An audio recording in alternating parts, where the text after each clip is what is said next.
संस्कृत में एक सूक्ति है, मुखमस्तीति वक्तव्यम दशहस्ता हरित की। भगवान ने एक मुख दिया है और उसके अंदर एक जीव दी और बोलने की शक्ति दे दी, तो जो मन में आए सो बोलो। तो किसी ने यहाँ तक कह दिया, मेरे खेत में हरड़ का पेड़ उगता है, उसमें 10-10 हाथ की हरड़ लगती है, 10 हाथ की, और जब मुँह में बोलना ही है तो कुछ भी बोल। तो आजकल सोशल मीडिया का ज़माना है, हर एक के पास मोबाइल है, फेसबुक है, इंस्टाग्राम है, ट्विटर है, अपनी बात कहने का है। सब चाहते हैं हमारी बात 10-20 लोग सुने, 1000 लोग सुने, लाख लोग सुने, मैं प्रसिद्ध हो जाऊं, हर कोई चाहता है। ऐसे ही एक कोई मौलवी मुल्ला जी हैं। अब कई लोग कहते हैं कि आप ऐसे लोगों को सुनते क्यों हैं, मत सुना करो। बात तो सही है कि हमारे नहीं सुनने से कोई भी नहीं सुनेगा, वो हम नहीं सुनेंगे वो तो ठीक है, चलो कोई बात, लेकिन कोई भी नहीं सुनेगा ऐसा तो नहीं है। वो तो बोलते हैं और उनके सुनने वालों की संख्या ज़्यादा है, बहुत लोग सुनते हैं। जाकिर नाइक बोलता है तो उसको सुनने वाले श्रोताओं की संख्या कितनी होती है, बहुत। हमारे नहीं सुनने से सब नहीं सुनेंगे ऐसा तो नहीं होगा। बोले आप मत सुनो, कोई सुने चाहे मत सुने, और जब लोग सुनेंगे तो उसका दुष्प्रभाव हमारे ऊपर भी पड़ता है। जब आपके पड़ोस में आग लगी हो तो आप बच नहीं पाएंगे, वो आग आपको भी लपेटे में ले लेगी। यही बात जब पाकिस्तान बना तो भी यही बात हुई, और कश्मीर में भी यही बात हुई, भारतवर्ष के विभिन्न प्रदेशों में भी यही बात। वो मुल्ला जी किसी पत्रकार के प्रश्नों का उत्तर देते हुए कह रहे हैं कि भाई इस देश में पहले हिंदू धर्म ही था, और हिंदू, ये बात तो वो मान रहे हैं, स्वीकार कर रहे हैं कि पहले हिंदू ही था, और ये आज जितने भी दिखाई देते हैं, जैन हैं, बौद्ध हैं, सिख हैं, इसमें वो अपने आप को नहीं रखते कि मुसलमान हैं। बोले ये सब हिंदू ही थे, पर वो ये नहीं कहते हैं कि मुसलमान भी पहले हिंदू ही थे, ये ऐसा उसने नहीं कहा। उसका ये प्रश्न है कि अगर हिंदू धर्म इतना ही अच्छा था तो ये हिंदू धर्म में से भगदड़ क्यों मची, क्यों लोग भागे? कोई बौद्ध बन गया, कोई जैन बन गया, कोई सिख बन गया, कोई निरंकारी बन गया, कोई राधा स्वामी बन गया, अनेक बहुत ऐसे। उसने तो कुछ एक नाम गिनाए, ऐसे बहुत है। उसने अपना नाम नहीं गिनाया कि ऐसे लोगों में हम भी हैं जो हिंदू से भाग करके और मुस्लिम बन गए। उसने प्रश्न ये बढ़िया किया कि हिंदू धर्म अगर इतना ही अच्छा था तो उसको छोड़ करके लोग भाग क्यों रहे? तो वो आगे कहता है कि लोग इस पर तो ध्यान देते नहीं और आरोप लगाते हैं मुसलमानों पर, इस्लाम पर। इस्लाम ऐसा है, इस्लाम वैसा है, इस्लाम वैसा है। वो ये स्वीकार करता है कि इस्लाम हम में भी कुछ खराबी है, कुछ कमियां हैं। तो जब तुम में भी कुछ कमियां हैं, तुम स्वीकार करते हो, तो तुम अपनी कमी को सुधारो ना। तुम ये क्यों कहते हो कि हिंदू धर्म अगर इतना अच्छा था तो फिर ये सब पंथ जो है हिंदुओं में से निकल करके अलग क्यों हुए? एक डेरा सच्चा सौदा, एक रामपाल, एक आसाराम, ऐसे यानी कितने लोग हुए? आसाराम का तो नहीं, पर दूसरे ऐसे जो लोग हैं, रामपाल वगैरह, वो सब कोई नहीं कहता कि हम हिंदू हैं। बोले ये हिंदू धर्म में भगदड़ क्यों मची? इसका मतलब है हिंदू धर्म में कुछ खराबी थी, तभी तो उसको छोड़ा, ऐसा उसका कहना है। व्यास जी ने महाभारत के अंत में 4-5 श्लोक लिखे, उसको उन 4-5 श्लोकों को भारत सावित्री कहते हैं। इमाम भारत सावित्री प्रातरुत्थाय यह पढ़े, प्रातः काल उठ करके उन 4 श्लोकों का पाठ करे, समस्त महाभारत के पाठ करने का फल मिल जाता है। माता पितृसहस्राणि पुत्रदार शतानि च संसारेष्वनुभूतानि यान्ति यास्यन्ति च परे हर्षस्थान सहस्राणि भयस्थान शतानि च दिवसे दिवसे मूढ़माविशन्ति न पंडितम् ऊर्ध्वबाहुर्विरौम्येष न हि कश्चित् शृणोति मे धर्मादर्थश्च कामश्च स किमर्थं न सेव्यते। इसके बाद व्यास जी लिखते हैं, न यातु कामान् न भयान् न लोभाद् धर्मं त्यजेत् जीवितस्यापि हेतोः धर्मो नित्यः सुख दुःखे त्वनित्ये जीवो नित्यो हेतुरस्याप्यनित्यः। न जातु कामात् न भयात् न लोभात्। व्यास जी कहते हैं कोई धर्म क्यों छोड़ता है? कामात्, काम से, भयात्, भय से, लोभात्, लोभ से, न जातु कामात न भयात न लोभात, और फिर अंतिम है जीवितस्यापि हेतु। पहले तुम इस्लाम कबूल कर लो, नहीं तो मार दिए जाओगे। तो बेचारा सोचता है क्या करे, तो इस्लाम जिंदा रहना है, इस्लाम ही कबूल कर ले। ये जितने मुसलमान बने हैं सब इसीलिए बने, और क्या इसलिए बने हैं क्या? इस्लाम बहुत अच्छा है, हिंदू धर्म बहुत खराब है। मेरे को समझा दो इस्लाम बहुत अच्छा है। ओपन चैलेंज है, मैं इस्लाम कबूल करने के लिए तैयार हूं। इस वीडियो के माध्यम से वो उस मुल्ले तक पहुंचा दो ये बात।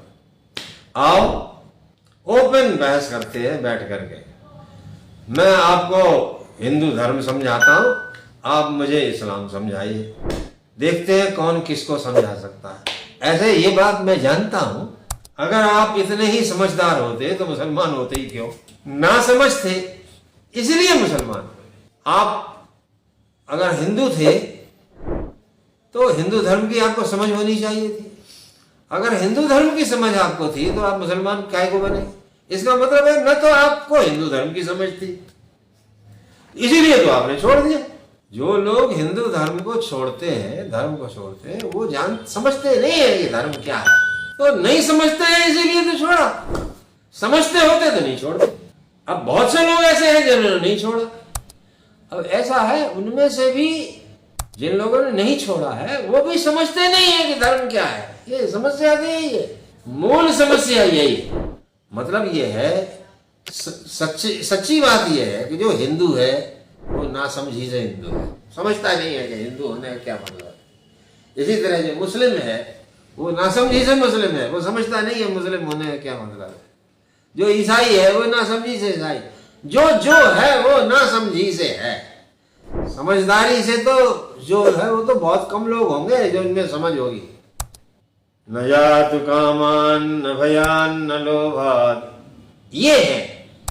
उसने ये प्रश्न उठाया कि अगर हिंदू धर्म इतना ही अच्छा होता तो लोग क्यों छोड़ करके भागते। एक बार मैंने इस प्रश्न का उत्तर दिया था, ऊपर चढ़ना और वहां टिके रहना मुश्किल काम है, नीचे गिरना बहुत आसान है। हिंदू धर्म क्या है पहले इसको समझो, तब तुमको पता पड़ेगा कि कितना कठिन है हिंदू धर्म में टिके रहना। हिंदू होना ही पहले बहुत मुश्किल काम है, फिर हिंदू धर्म में बने रहना। ये कोई आरती पूजा जैसी चीज नहीं है कि छोटी मोटी चीज है वो हिंदू धर्म समझ। हिंदू धर्म को समझना, एक तो समझना ही बहुत मुश्किल काम है, फिर उसका पालन करना बहुत मुश्किल काम है। अब इसको हम संक्षेप में, मतलब सर्वजन सब लोग समझ सके ऐसी भाषा का प्रयोग करके मैं समझाने का प्रयास करता हूँ। धर्म क्या होता है? धर्म होता है ऑर्डर, आज्ञा, विधि, ये काम करो। आज्ञा क्या होती है? जिस व्यक्ति की जिस काम को करने में स्वभावतः प्रवृत्ति नहीं होती है उसको वो काम करने का आदेश दिया जाता है कि तुम ये काम करो। जैसे आप अभी बैठे हैं, मैं ये नहीं कहूंगा कि आप बैठो बैठो बैठो, अरे आप तो ऑलरेडी बैठे ही हुए हैं, आपको बैठो ऐसा कहने की क्या जरूरत है? बैठो उसके लिए कहा जाएगा जो खड़ा है। आप खड़े क्यों हैं? बैठो। जो बैठा है उसके लिए कहा जाएगा खड़े हो।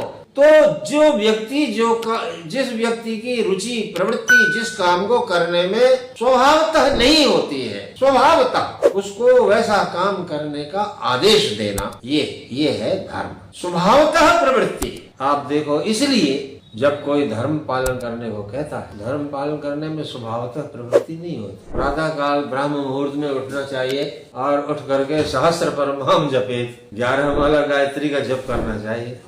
ये धर्म है, ये विधि।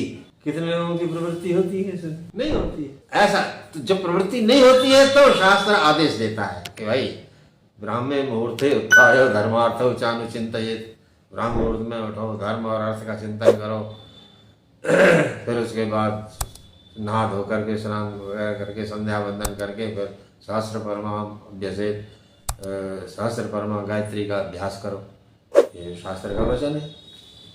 इसी तरह से शास्त्र हमारी जो स्वाभाविक प्रवृत्ति है उन प्रवृत्तियों पर नियंत्रण करता है, अंकुश लगाता है कि ऐसे मत करो, ऐसे करो। तो स्वाभाविक है हमको बुरा लगेगा। भाई हमारा मन कहता है ऐसे ऐसे उठो, ऐसे बैठो, ऐसे करो वैसे करो, और शास्त्र हमको कहेगा नहीं ऐसे मत करो, ऐसे करो, ऐसे मत करो। मैं बचपन में बैठते थे गुरुजी के सामने, किसी ने नाक में उंगली डाल ली, किसी ने काम, तो गुरुजी फौरन रोकते थे, फटक हाथ धोकर के आओ, अपने हाथ से इधर उधर क्यों, तो उस समय तो बुरा लगता था। तो स्वाभाविक है, आप किसी की स्वाभाविक प्रवृत्ति पर रोक लगाओगे तो उसको बुरा लगेगा, उसको अच्छा कब लगेगा? वो जो चाहता है, जैसा चाहता है वैसा ही आप उसको करने दो, उसके लिए बहुत अच्छा। तो धर्म तो उसी को कहते हैं जो आपकी स्वाभाविक प्रवृत्ति पर रोक लगाता है, उसको नियंत्रित करता है, आपको आपकी मनमानी नहीं चलने दे, उसका नाम धर्म। और अगर आपको आपकी मनमानी चलने दे रहा है तो उसका नाम धर्म थोड़ी है, वो धर्म नहीं है, वो अधर्म है। धर्म और अधर्म की बिल्कुल सीधी सादी परिभाषा है जो सब लोग इस बात को समझ सकते हैं। आपकी मनमानी चलने दे, मनमानी करने दे, उसका नाम अधर्म, और मनमानी करने से रोके, उसका नाम धर्म। ऐसा धर्म पालन करने से तो हर किसी को बुरा लगेगा, हमको मनमानी करने से रोकता है। भाई जो आप कानून बनाते हो, कानून भी क्या करता है? आपको आपकी मनमानी नहीं करने देता है, तो आपको कानून का पालन करना कोई अच्छा लगता है क्या? अगर कानून का पालन करना अच्छा लगता होता तो लोग कानून क्यों तोड़ते? फिर क्यों पुलिस पकड़ करके ले जाती? क्यों न्यायालयों में करोड़ों मुकदमे लंबित होते? तो ये प्रश्न तो आज जो कानून है उसके संबंध में भी यही कहा जा सकता है कि भाई कानून अगर इतना ही अच्छा होता तो फिर लोग कानून तोड़ते क्यों है? तो इसका मतलब है कानून खराब है क्या? नहीं नहीं नहीं नहीं, कानून खराब नहीं है, वो अच्छा है, इसीलिए उससे लोग दूर भागते हैं। जो चीज अच्छी होती है वो अच्छी लगती नहीं है, ये मौलवी साहब इस बात को समझते नहीं है। जो चीज अच्छी होती है वो अच्छी लगती नहीं है, और जो चीज अच्छी लगती है वो चीज अच्छी होती नहीं। आपको अगर हाई बीपी का रोग है तो आपको नमक बहुत बढ़िया लगेगा, क्योंकि नमक खाओगे आपको बीपी बढ़ेगा। अगर आपको डायबिटीज है, आपको मीठा खाने की बहुत इच्छा होगी, और मीठा खाने से डायबिटीज बढ़ती, शुगर बढ़ेगी। तो देखो, एक जो चीज होती है, जो चीज अच्छी होती है, और दूसरी वो चीज होती है जो अच्छी लगती है। अच्छा लगना और अच्छा होना, ये दोनों बिल्कुल अलग अलग है। उसने जो ये पूछा कि हिंदू धर्म इतना ही अच्छा था तो लोग उससे क्यों अलग हुए? अरे इसीलिए अलग हुए कि वो उन्हें अच्छा लगता नहीं था, और जो चीज अच्छी होती है वो अच्छी लगती नहीं है। यही इस बात का उत्तर है। हिंदू धर्म ही एकमात्र ऐसा धर्म है जो आपके समस्त जो पाशविक माने पशु जैसी जो चेष्टाएं हैं उन चेष्टाओं पर नियंत्रण करता है। वो नियंत्रण किसी को अच्छा लगता नहीं है, इसलिए लोग हिंदू धर्म छोड़ करके कोई सिख बन जाता है, कोई नानकपंथी बन जाता है, कोई निरंकारी बन जाता है, कोई राधा स्वामी बन जाता है, कोई अमुक बन जाता है, कोई तमक बन जाता है, कोई ईसाई बन जाता है, कोई इस्लाम कबूल कर लेता है। ये सब इसीलिए है क्योंकि इन सब में अपना अपना सबको अपने मनमानी करने की छूट मिली हुई है। भाई तुम जैसा जाओ वैसा कर सकते हो, इसीलिए तो हम हिंदू धर्म छोड़ करके भागते हैं। मैंने शुरुआत में ही कहा था कि ऊपर चढ़ना, ऊंचाई पर पहुंचना और वहां पर टिके रहना ये बहुत मुश्किल काम होता है। नीचे गिरने में तो कोई परेशानी नहीं है, तो हाथ पैर छोड़ दो, अपने आप नीचे गिर। तो इसलिए हिंदू धर्म का पालन करना बहुत मुश्किल काम है, उसमें भी ब्राह्मणों के धर्म का पालन करना तो और भी सबसे ज्यादा मुश्किल काम। कितने ब्राह्मण हैं जो ब्राह्मण धर्म का पालन करते हैं? क्षत्रिय के धर्म का पालन करने वाले कितने हैं? वैश्य के धर्म का पालन करने वाले कितने हैं? आजकल तो सब शूद्र ही हो रहे हैं, सब के सब शूद्र हो रहे हैं, क्योंकि शूद्र को किसी भी नियम से बांधा नहीं गया है। मनु ने बिल्कुल स्पष्ट लिखा है, न शूद्रे पातकम किंचित न च संस्कार मरहति। शूद्र में कोई पाप नहीं होता है, इसलिए उसको किसी भी संस्कार की जरूरत नहीं है। सारे पाप तो ब्राह्मण क्षत्रिय वैश्य को ही लगते हैं, इसलिए ब्राह्मण को सबसे ज्यादा संस्कारों की आवश्यकता होती है। अब 16 संस्कार कोई करवा के देखे तो पता पड़ जाएगा कि संस्कार से संस्कृत होने में कितनी मुश्किल आती है, कितनी कठिनाइयों का सामना करना पड़ता है। ये तो कोई करके देखो, केवल बाहर से आलोचना कर देना वो एक अलग बात है, लेकिन ब्राह्मण होना कितना मुश्किल काम है ये तो करके देखो। इतना मुश्किल काम है कि जो ब्राह्मण है, पैदा हुए हैं, वो भी ब्राह्मण नहीं होना चाहते। बोले भैया हम तो ब्राह्मण नहीं, हम शूद्र ही अच्छे, हमको शूद्र रहने दो, हम ब्राह्मण, क्योंकि ब्राह्मण हो सकना बहुत मुश्किल काम है। इसलिए धर्म का पालन करना बहुत ही मुश्किल काम है, कठिन काम है। उस पर तो कोई, ये तो तलवार की धार पर दौड़ने जैसा है। बहुत कम लोग अपने धर्म का पालन करते हैं। धर्म का स्वधर्म निधनम श्रेय, गीताकार ने कहा है कि अपने धर्म का पालन करते हुए मृत्यु भी हो जाए तो वो एक अच्छी बात है। और पर धर्मो भयावह, दूसरे के धर्म पालन करने से अगर हमको कुछ तुरंत का भी